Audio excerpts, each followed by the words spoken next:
कनान को वापस जाना। एसाव सेईर को लौट गया और याकूब सुक्कोत को कूच कर गया।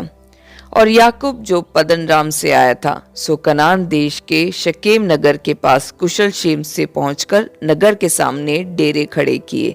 पद 18। शकेम में रहना। परमेश्वर चाहता था कि याकूब अपने पिता की भूमि को लौट जाए, पर वह शकेम में रहा। शकेम केवल कनान की राह पर पहला पड़ाव था, फिर भी याकूब वहां बसने लगा। पहले उसने शकेम में एक घर बनाया। पद 17। फिर उसने खेत का टुकड़ा खरीदा, अपना तंबू फैलाया और शकेम में वेदी बनाई और उसका नाम एलेलोहे इज़राइल रखा। इसका अर्थ है परमेश्वर, इज़राइल का परमेश्वर। पद 19 से 20। वह अभी तक बेतेल ना ही हेब्रोन पहुंचा था, वह केवल शकेम में था और वहां बसा। वह ना केवल वहां बसा पर वहां भूमि का टुकड़ा भी खरीदा। यह दिखाता है कि याकूब काफी दृढ़ नहीं था और पाठ को ठीक से नहीं सीखा था। वह सिद्ध की स्थिति पर नहीं पहुंचा था। परमेश्वर का याकूब के साथ निपटना धीरे धीरे था। परमेश्वर का अनुशासन और पवित्र आत्मा का गठन धीरे धीरे पूरा होता है। यद्यपि याकूब का शकेम में रहना एक हार थी, उसने फिर भी वहां वेदी बनाई, परमेश्वर के नाम पर रखा और परमेश्वर की इज़राइल का परमेश्वर होने की घोषणा की। यह एक क्रमानुसार वृद्धि थी। परमेश्वर अब न केवल इब्राहिम का परमेश्वर और इसहाक का परमेश्वर था, पर एले लोहे इज़राइल था। एले परमेश्वर है और लोहे भी परमेश्वर है। पूरा शब्द का अर्थ है इज़राइल का परमेश्वर वाकई में परमेश्वर है, या परमेश्वर वाकई में इज़राइल का परमेश्वर है। वह ऐसा शब्द नहीं कह सकता था। उसने वाकई प्रभु के सामने प्रगति की थी। अध्याय 34 में याकूब की पुत्री उस भूमि पर दूषित की गई थी और उनके 2 पुत्रों ने षड्यंत्र रचा और शकेम और उस शहर के सभी पुरुषों को मार डाला। इसने याकूब को बहुत कठिन दशा में डाल दिया। यह उस समय था कि परमेश्वर ने उसे बेतेल को बुलाया। 35 का 1।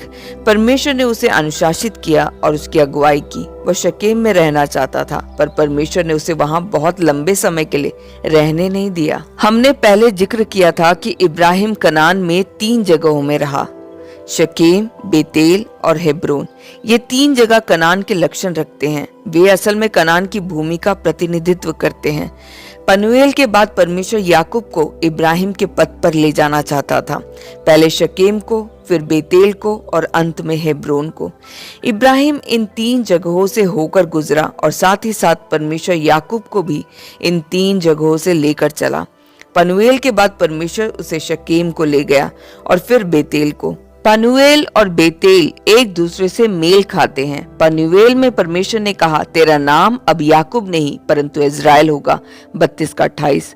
और बेतेल में भी उसने कहा, अब तक तो तेरा नाम याकूब रहा, पर आगे को तेरा नाम याकूब ना रहेगा। 35 का 10। दूसरे शब्दों में पनुएल शुरुआत थी जबकि बेतेल समापन था। बेतेल को जाना। उत्पत्ति 35 का 1 कहता है, तब परमेश्वर ने याकूब से कहा, यहाँ से कूच करके बेतेल को जा और वहीं रह और वहां परमेश्वर के लिए वेदी बना, जिसने तुझे उस समय दर्शन दिया जब तू अपने भाई एसाव के डर से भागा जाता था। परमेश्वर ने उसे बेतेल जाने को कहा। बेतेल वह जगह थी जिसमें खासकर याकूब के हृदय को छुआ था, क्योंकि उसने स्वप्न देखा और परमेश्वर उसको प्रकट हुआ। हमने पहले जिक्र किया है कि बेतेल का अर्थ परमेश्वर का घर है। यह मसीह के अधिकार को सूचित करता है कि मसीह अपने घर के ऊपर शासन करता है। यह सामूहिक जीवन को भी सूचित करता है जो मसीह की देह है। इस घर में कोई अशुद्धता, पाप या कुछ भी जो परमेश्वर की इच्छा के विरुद्ध है नहीं होना चाहिए। इसलिए याकूब ने घराने और जो कोई उसके साथ था को कहा, तुम्हारे बीच में जो पराये देवता हैं उन्हें निकाल फेंको और अपने अपने को शुद्ध करो और अपने वस्त्र बदल डालो। जब वह बेतेल को गया, पद 2। दूसरे शब्दों में उन्हें सब कुछ पीछे छोड़ना होगा जो मूर्तियों से जुड़ा है, इससे पहले कि वे ऊपर बेतेल को जा सके। शकेम में याकूब ने विचित्र देवताओं और उनके सभी कुंडल को सिंदूर वृक्ष के नीचे गाड़ दिया। पद 4। शकेम का अर्थ है कंधा का शक्ति। दूसरे शब्दों में मसीह हमारी मूर्तियां और हमारे पापों से निपटता है और मसीह सभी चीजों से निपटता है जिसके साथ हम निपट नहीं सकते हैं। शकेम का सिंदूर वृक्ष इसहाक की समृद्धियों के बारे में बोलता है। यह दिखाता है कि हमारे विपरीत सभी चीजें वहां निपटाई जाती है। शकेम में मसीह के पास सभी चीजों से निपटने के लिए काफी शक्ति थी। उसका कंधा इन सभी जिम्मेदारियों को उठाने के लिए काफी चौड़ा है।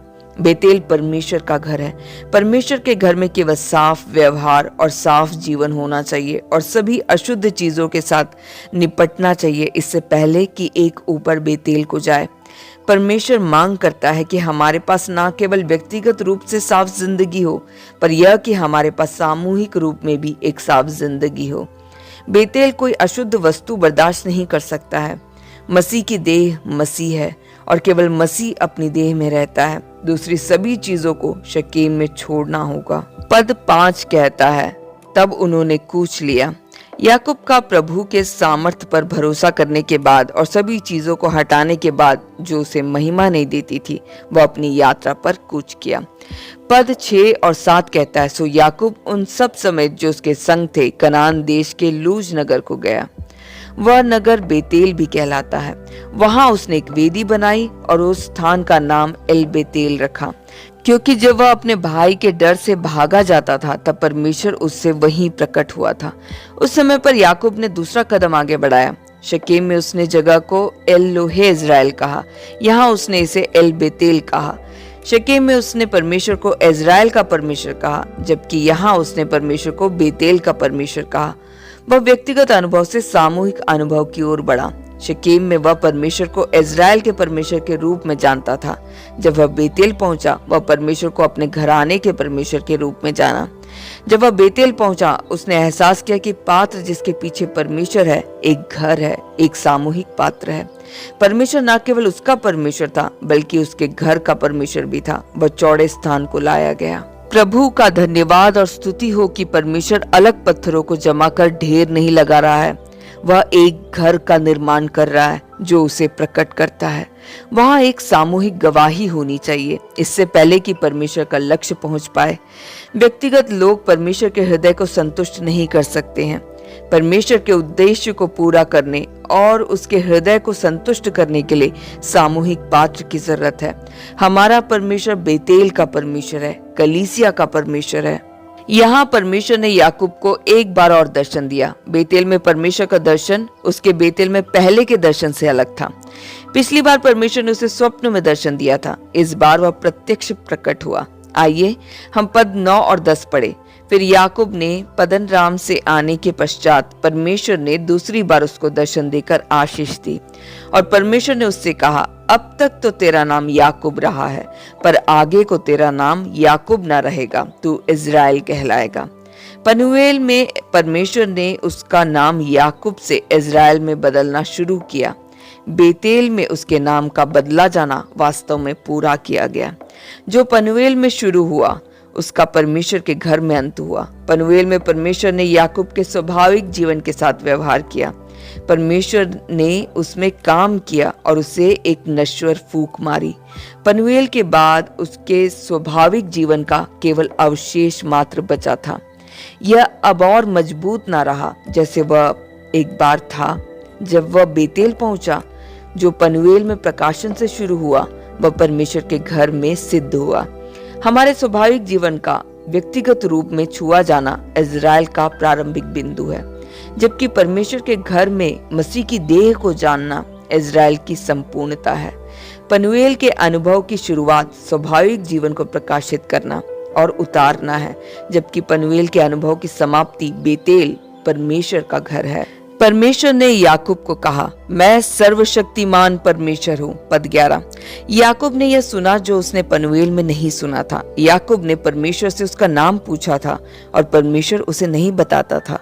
परमेश्वर उसे यहाँ अपना नाम बताया, मैं सर्वशक्तिमान परमेश्वर हूँ। यह उन नामों में से एक था जिन्हें परमेश्वर ने इब्राहिम से प्रकट किया जब उसने उसे दर्शन दिया था। 17 का 1। परमेश्वर ने यह न केवल उसे उसकी अपनी असमर्थता को दिखाने के लिए बल्कि परमेश्वर की सर्वशक्तिमता को दिखाने के लिए कहा। न केवल हमें अपनी गरीबी को जानना है, पर हमें उसकी समृद्धियों को भी जानना है। तू फूले फले और बढ़े और तुझसे एक जाति वरन जातियों की एक मंडली भी उत्पन्न होगी और तेरे वंश में राजा उत्पन्न होंगे। और जो देश मैंने इब्राहिम और इसहाक को दिया है वही देश तुझे देता हूँ और तेरे पीछे तेरे वंश को भी दूंगा। 35:11-12 यहाँ दिखाता है कि परमेश्वर ने याकूब में एक नया पात्र प्राप्त किया है। अब वहां वे लोग थे जो पृथ्वी पर परमेश्वर के उद्देश्य को पूरा कर सकते थे। तब परमेश्वर उस स्थान में जहां उसने याकूब से बातें की उनके पास से ऊपर चढ़ गया। पद 13 जब याकूब पहले परमेश्वर से मिला, उसने पत्थर का एक खंबा खड़ा किया और साथ ही साथ उस पर अर्ध देकर तेल डाल दिया। पद 14 अर्ध बलि दाख मधु की बलि है। बाइबल में यह आनंद को सूचित करती है। अब याकूब अब और भयभीत नहीं था, पर आनंद से भरा था। पहले उसे भयानक लगा जब वे परमेश्वर से मिला, अब वह आनंद से भरा था जब वह परमेश्वर से मिला। यह दिखाता है कि जब हम बचाए जाते हैं वहां प्रभु के लिए हमारी स्तुति में एक खास स्वाद होता है, और जब हमारा शरीर निपटाया जाता है तो वहां प्रभु के लिए हमारी स्तुति का अलग स्वाद होता है। स्तुति का स्वाद जो शरीर के साथ निपटने के बाद आता है, कुछ वह है जो निपटने से पहले कभी अनुभव नहीं हो सकता है। हेब्रोन में बसना। पद 16 कहता है, फिर उन्होंने बेतेल से कूच किया। पद 27 कहता है, और याकूब ममरे में जो करियतरबा अर्थात हेब्रोन है, जहां इब्राहिम और इसहाक परदेसी होकर रहे थे, अपने पिता इसहाक के पास आया। याकूब हेब्रोन को पहुंच गया। एक बार वह इस स्थान पर पहुंच गया, परमेश्वर का उसमें कार्य समाप्त हो चुका था। इस बिंदु से वह हेब्रोन में बसने लगा, वह स्थान जहां एक बार इब्राहिम और इसहाक बसते थे। हेब्रोन का अर्थ है संगति में बने रहना। यह केवल परमेश्वर के साथ संगति नहीं थी, परंतु मसीह की देह के अन्य अंगों के साथ भी संगति थी। बेतेल याकूब के लिए स्थायी निवास स्थान नहीं था, केवल हेब्रोन इब्राहिम, इसहाक और याकूब का स्थायी निवास स्थान था। इसका अर्थ है कि हमें बेतेल को परमेश्वर के घर के रूप में जानने की जरूरत है, जैसे हम शकेम को परमेश्वर की शक्ति के रूप में जानते हैं। फिर भी हम परमेश्वर के घर के ज्ञान में नहीं रहते, हम रोजाना इस संगति में रहते हैं। उस समय से याकूब ने एहसास किया कि वह अपने आप से कुछ नहीं कर सकता है। सब कुछ संगति में होना है और संगति के बाहर कुछ नहीं किया जा सकता है। यदि शरीर से निपटा नहीं गया है तो यह संगति की अहमियत को नहीं देखेगा। कई मसीहों को संगति की जरूरत नहीं लगती, उन्हें परमेश्वर के साथ संगति करने की जरूरत नहीं है, उन्हें परमेश्वर के दूसरे संतानों से संगति करने की जरूरत नहीं है। वे मुख्यतः इस प्रकार है क्योंकि उनका शरीर निपटाया नहीं गया है।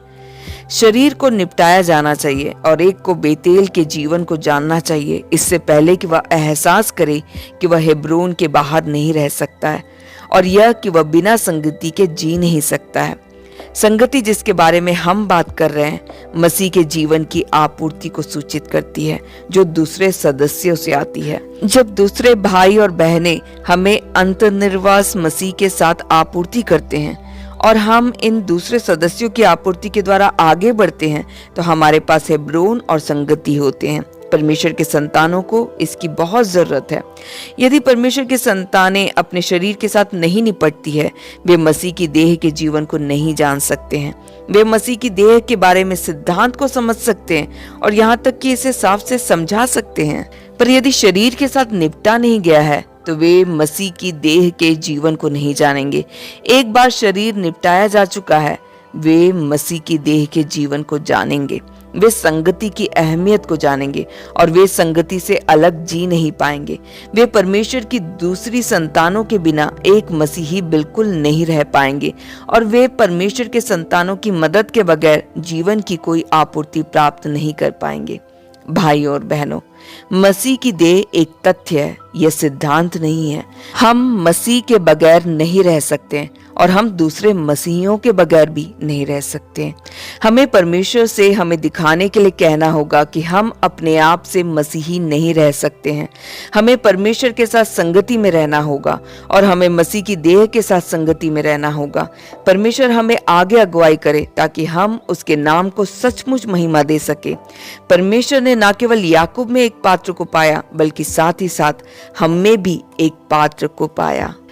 अध्याय 11, याकूब की परिपक्वता। याकूब का परमेश्वर के द्वारा पनूएल में निपटाए जाने के बाद उसने अपनी कमजोरी को पहचानना शुरू किया और धीरे धीरे बदल गया। उसने धीरे धीरे उस मार्ग को देखा जिसे उसे लेना चाहिए था वह शकेम और बेतेल से गुजरा और अंत में हेब्रोन में बसा। फिर भी इसका अर्थ यह नहीं है कि याकूब को पनूएल के बाद अब और परमेश्वर के द्वारा निपटे जाने की जरूरत नहीं थी। बाइबल हमें दिखाती है कि पनूएल के बाद वह परमेश्वर से पहले से ज्यादा निपटाए जाने को प्राप्त करता दिखता था। हम कह सकते हैं कि वह पीड़ाओं से पूर्ण व्यक्ति था। शकेम से बेतेल तक और बेतेल से हेब्रोन तक याकूब ने कई दुखों को सहा। हम निम्नलिखित उदाहरणों पर नजर डाल सकते हैं। शकेम में याकूब एक बहुत कठिन परिस्थिति से मिला। उसकी पुत्री हित्ती हमोर के पुत्र शकेम देश के राजकुमार के द्वारा दूषित हुई। याकूब के पुत्रों ने फिर शकेम और उस नगर के सब पुरुषों को मारने के लिए युक्ति की। इस बात ने याकूब को बहुत परेशान किया। आइए हम उत्पत्ति 34 का 30 को पढ़े।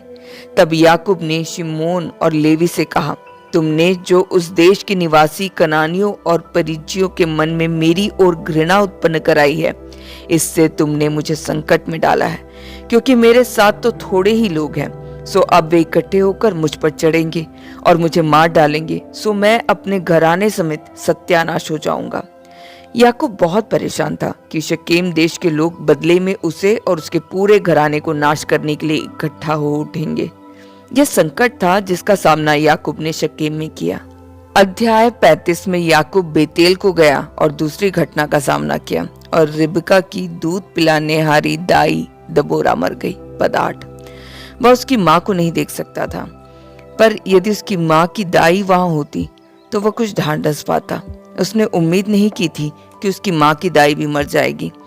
पवित्र शास्त्र जानबूझकर लिखता है कि बेतेल के नीचे सिंदूर वृक्ष के तले उसको मिट्टी दी गई और उस सिंदूर वृक्ष का नाम अल्लेन बक्कुत रखा गया। मूल भाषा में अल्लेन बक्कुत का अर्थ है विलाप का सिंदूर वृक्ष। इससे हमें याकूब की उस समय पर दुख और शोक की झलक मिलती है। उसने बेतेल से यात्रा की और जब वह एप्राता के करीब आया, वह इससे भी ज्यादा दुख से मिला।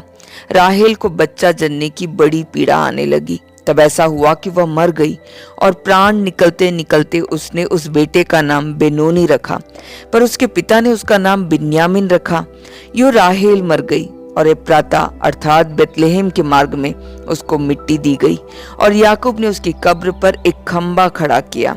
राहेल की कब्र का वही खंबा आज तक बना है। पद 16 से 20। पत्नी जिससे याकूब इतना प्रेम करता था राह पर मर गई। खंबा उसने राहेल की कब्र पर खड़ा किया उसकी दुखद कहानी को बताता है। उसका इन घटनाओं से गुजरने के बाद वह हेब्रोन में पहुंचा, जहां उसका पिता इसहाक परदेसी होकर रहता था।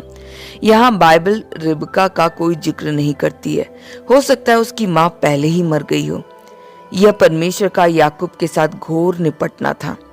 अपने लड़कपन में उसकी माँ उससे प्रेम करती थी।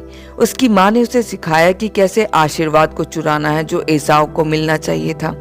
पर अब माँ जो उसको इतना स्नेह पूर्वक प्रेम करती थी, अब और उसके आसपास नहीं थी। उसने सचमुच कई दुखों को अनुभव किया। इस बिंदु पर हमने याकूब के इतिहास के तीसरे चरण को पूरा कर लिया है। उसके इतिहास के पहले चरण में हमने उसके चरित्र को देखा। उसके इतिहास के दूसरे चरण में हम उसकी परीक्षा और अनुशासन को देखते हैं जो उसने भोगा। उसके इतिहास के तीसरे चरण में हम देखते हैं कि परमेश्वर न केवल उसे अनुशासित किया, पर उसके व्यक्ति और उसके स्वाभाविक जीवन के साथ निपटा। यहाँ तक कि उसके स्वाभाविक जीवन से पूरी तरह निपटने के बाद भी हम देखते हैं कि परमेश्वर का अनुशासन अभी भी उसके ऊपर था। परमेश्वर इस प्रकार उसके साथ निपटा, उसके अंदर एक चरित्र बनाने के उद्देश्य से जो उसके पास पहले नहीं था। अध्याय 37 से याकूब के वृद्धावस्था के अंत तक का भाग याकूब के इतिहास का चौथा चरण माना जा सकता है। हम यह भी कह सकते हैं कि यह याकूब की परिपक्वता का समय था, याकूब के पूरे जीवन काल का सबसे उज्जवल समय। नीति वचन 4 का 18 कहता है, परंतु धर्मियों की चाल उस चमकती हुई ज्योति के समान है जिसका प्रकाश दोपहर तक अधिक अधिक बढ़ता रहता है। याकूब अपनी मृत्यु तक दिन प्रतिदिन चमकता गया। उसके करीब इन 40 सालों के दौरान याकूब ने ज्यादा कुछ नहीं किया, फिर भी परमेश्वर के सामने वह पूरी तरह से अनुग्रह और प्रेम के पुरुष के रूप में रूपांतरित हो गया था। हम बाइबल में देख सकते हैं कि मसीही को बुढ़ापे में पीछे हटने और उतरने की जरूरत नहीं है। नए नियम में 3 श्रेष्ठ प्रेरित अपनी मृत्यु के समय ज्योति के समान चमके। जब पतरस ने अपनी दूसरी पत्री को लिखा तो वह अपनी छावनी से जाने के बहुत करीब था, पर उसने फिर भी भाइयों को याद दिलाया और प्रोत्साहित किया, जबकि वह अभी भी अपने तंबू में था।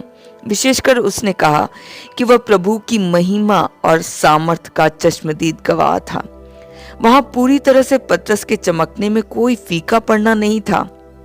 पौलुस के लिए उसने कहा, क्योंकि अब मैं अर्ध के नाई उड़ेला जाता हूं और मेरे कूच का समय आ पहुंचा है। भविष्य में मेरे लिए धार्मिकता का वह मुकुट रखा हुआ है, जिसे प्रभु जो धर्मी और न्यायी है मुझे उस दिन देगा, और मुझे ही नहीं वरन उन सबको भी जो उसके प्रकट होने को प्रिय जानते हैं। 2 तीमुथियुस 4:6-8। हम इस वाक्य से देखते हैं कि आशा जो प्रभु के सामने उसके पास थी तेजी से चमकती थी। प्रेरित यूहन्ना के साथ, जिसने अपने बुढ़ापे में अपना सुसमाचार, अपनी पत्रियों और प्रकाशित वाक्य की पुस्तक लिखी, यह चमकना सबसे ज्यादा प्रकट है। सुसमाचार जो उसने लिखा कहता है आदि में वचन था। उसकी लिखी पहली पत्री कहती है जो आदि में था, जीवन का वचन। प्रकाशित वाक्य भी कहता है बातें जो तुमने देखी है, बातें जो इसके बाद होने वाली है। यूहन्ना ने आदि से लेकर युगानुयुग तक लिखा। वहां वृद्ध यूहन्ना के जीवन में कोई गिरावट नहीं थी, इसलिए हमारे बुढ़ापे को गिरावट का दिन नहीं होना चाहिए। सुलेमान का बुढ़ापे का इतिहास, पहला राजा 11:1-8 हमारे बुढ़ापे का इतिहास नहीं होना चाहिए। परमेश्वर हमें दिखाता है कि हमारा बुढ़ापा परिपूर्णता का दिन होना चाहिए। हालांकि दाऊद ने पाप किया, उसका अंत उसकी शुरुआत से बेहतर था। उसने मंदिर के निर्माण की तैयारी से अंत किया। हालांकि पतरस ने प्रभु को 3 बार इनकार किया, अंत में वह प्रभु के लिए था। हालांकि मरकुस कठिनाइयों के कारण काम से एक बार पीछे हटा, प्रेरितों 13:13, 15:37-38, उसने फिर भी मरकुस के अनुसार सुसमाचार को लिखा और अंत में वह पौलुस की सेवकाई के लिए लाभदायक हुआ। 2 तीमुथियुस 4:11। इन पुरुषों के इतिहास हमें दिखाते हैं कि उन सभी ने अपनी यात्रा की अंतिम अवधि में बहुत अच्छा किया। आइए हम वापस याकूब पर आए। शुरुआत में वह धूर्तता और धोखेबाजी की चोटी पर था, फिर भी अंत में वह मनोहर व्यक्ति में रूपांतरित हुआ, एक व्यक्ति जो परमेश्वर के हाथ में उपयोगी है। यदि हम याकूब की इसहाक और इब्राहिम के साथ तुलना करते हैं तो हम कह सकते हैं कि याकूब का अंत इब्राहिम से बेहतर और इसहाक से कहीं ज्यादा बेहतर था। याकूब के बाद के सालों में चमक हमारे पास एक आश्चर्य के रूप में आती है। हम सोच सकते हैं कि याकूब के समान एक व्यक्ति बिना ज्यादा आशा के है और सिद्ध होने के लायक नहीं है। चाहे वह सुधर भी जाए, हम सोचेंगे कि वह परमेश्वर के हाथ में ज्यादा इस्तेमाल में नहीं पहुंचेगा। पर व्यक्तिगत रूप से कहे तो इब्राहिम और इसहाक का अंत याकूब के समान अच्छा नहीं था। इब्राहिम और इसहाक दोनों बाद के सालों में थोड़े जंग लगे दिखते हैं, फिर भी याकूब के बाद के साल चमकते और फलदायक थे। परमेश्वर उसके बाद के सालों में उससे वह सब कुछ कराने पाया जो उसके शुरू के सालों में नहीं था। आइए हम याकूब के बाद के सालों की कुछ घटनाओं को देखें।